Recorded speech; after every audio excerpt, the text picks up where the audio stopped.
ಕತೆ ಹಣ ಉಳಿತಾಯ ಮಾಡುವ ಗುಣ. ವಿನಯ್ ಮತ್ತು ವಿದ್ಯಾ ಅಣ್ಣ ತಂಗಿ. ಚಿಕ್ಕವರಿದ್ದಾಗ ಅಪ್ಪ ಅಮ್ಮನನ್ನು ಕಳೆದುಕೊಂಡವರು. ಅವರು ಓದು ಬರಹದ ಖರ್ಚನ್ನು ಅವರ ಚಿಕ್ಕಪ್ಪನೇ ನೋಡಿಕೊಳ್ಳುತ್ತಿದ್ದ. ಆ ಚಿಕ್ಕಪ್ಪನಿಗೂ ಒಬ್ಬಳು ಮಗಳಿದ್ದಳು. ಆತನಿಗೆ ಪ್ರತಿದಿನ ಖರ್ಚು ಮಾಡಿದ್ದನ್ನು ಬರೆದು ಇಡುವ ಗುಣವಿತ್ತು.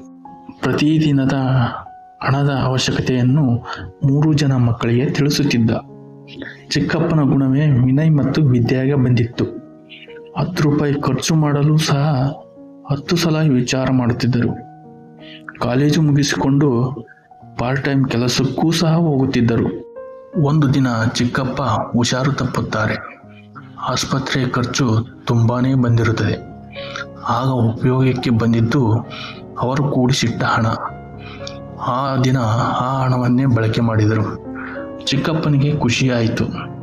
ನಾನು ತಿಳಿಸಿದ ಹಣ ಉಳಿಸುವ ಮಾರ್ಗ ಅನುಸರಿಸಿ ನನ್ನ ಕಷ್ಟದ ಸಮಯದಲ್ಲಿ ನನ್ನ ಜೊತೆ ನಿಂತರು ಎಂದು ತುಂಬ ಖುಷಿಪಟ್ಟನು.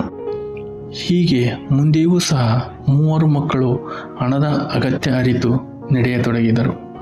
ದುಡಿದು ಗಳಿಸುವುದು ಸುಲಭ, ಆದರೆ ಗಳಿಸಿದ್ದನ್ನು ಉಳಿಸಿಕೊಳ್ಳುವುದೇ ನಿಜವಾದ ಸವಾಲು.